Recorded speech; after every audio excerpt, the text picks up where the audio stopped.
আসসালামু আলাইকুম। ফারজানা কুকিং হাউসে সবাইকে স্বাগত জানিয়ে শুরু করতেছি আজকের আয়োজন। আজ আমি আপনাদের সাথে শেয়ার করব ঘরেই কিভাবে শাহি গরম মশলা তৈরি করা যায়। এই মশলাটা খুব সহজে ঘরে তৈরি করে নেওয়া যায়, এমনকি মশলার কালার এবং ঘ্রাণটাও পারফেক্ট আসবে। আমি আশা করতেছি এই রেসিপিটা আপনাদের একটু হলেও উপকারে আসবে। তো চলুন মূল ভিডিওতে চলে যাই। প্রথমেই মশলাগুলো এক এক করে নিয়ে নিচ্ছি 7-8 পিস দারচিনি, এগুলোর ওজন হয়েছে 40 গ্রাম। আর নিচ্ছি 5টা কালো বড় এলাচ, আরও নিচ্ছি সাদা এলাচ। দারচিনির চেয়ে সাদা এলাচের পরিমাণটা একটু কম নিতে হবে, তাই এখানে নিয়েছি 30টার মতো, ওজন রয়েছে 20 গ্রাম। নিচ্ছি একটা জায়ফল, এই ফলের অর্ধেকটা ব্যবহার করব। আর নিচ্ছি একটা জয়ত্রী এবং একটা স্টার এনিস। এই স্টারের ফ্লেভারটা অনেক স্ট্রং হয়, তাই একটাই নিতে হবে। আরও নিচ্ছি 4টা শুকনো মরিচ, এগুলো মশলায় সুন্দর একটা কালার নিয়ে আসবে। নিচ্ছি 4টা তেজপাতা, 1 টেবিল চামচ লবঙ্গ এবং 1/2 টেবিল চামচ কালো গোলমরিচ।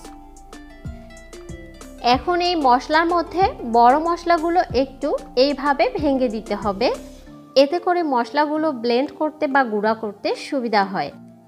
এখন এই জায়ফলটা অর্ধেকটা করে নেব। জায়ফলটা ভেঙে অর্ধেকটা নিয়ে নিলাম। এখন এই তেজপাতা এবং শুকনো মরিচগুলো একটু টুকরো করে দিচ্ছি। মশলাগুলো ভেঙে নেওয়া হয়ে গেলে এবার এগুলো নিয়ে চলে যাব তেলে নিতে।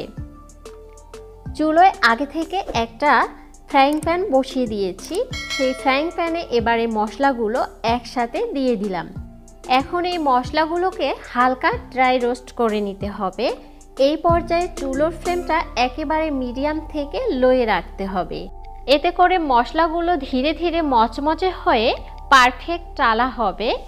কোনো মতেই চুলোর ফ্লেম বাড়িয়ে দিয়ে মশলাগুলো তেলে নেওয়া যাবে না, এতে করে মশলাগুলো নিচ থেকে চট করে পুড়ে গিয়ে নষ্ট হয়ে যেতে পারে।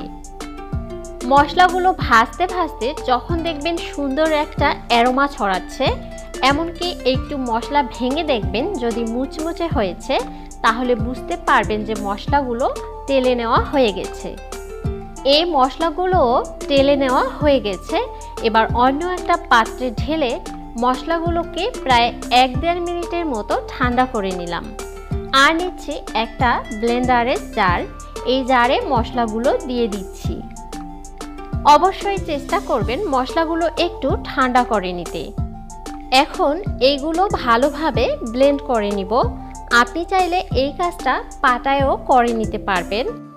মশলাগুলো কয়েকবার ব্লেন্ড করে নেওয়ার পরেই এই যে তৈরি হয়ে গেল শাহি গরম মশলা।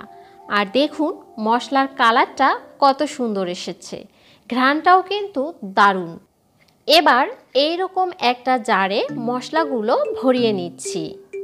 মশলাগুলো ব্লেন্ড করার পরে 2 মিনিটের মতো নরমাল করে নিয়ে এইরকম জারে ভরিয়ে নিতে হবে, এতে করে মশলাগুলো অনেক দিন পর্যন্ত ভালো থাকবে, সহজেই নষ্ট হবে না।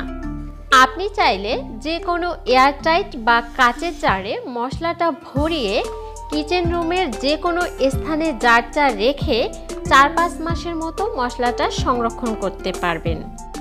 তবে আস্তে আস্তে মশলার ঘ্রাণটা কমে যায়, সেই জন্য আমার কাছে মনে হয় যে প্রতি মাসে একবার করে এই মশলাটা তৈরি করে রাখলেই অনেক ভালো হয়।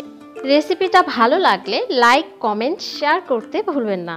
আজকে বিদায় নিচ্ছি। সবাই ভালো থাকবেন, সুস্থ থাকবেন, আমাদের জন্য দোয়া করবেন। আল্লাহ হাফেজ।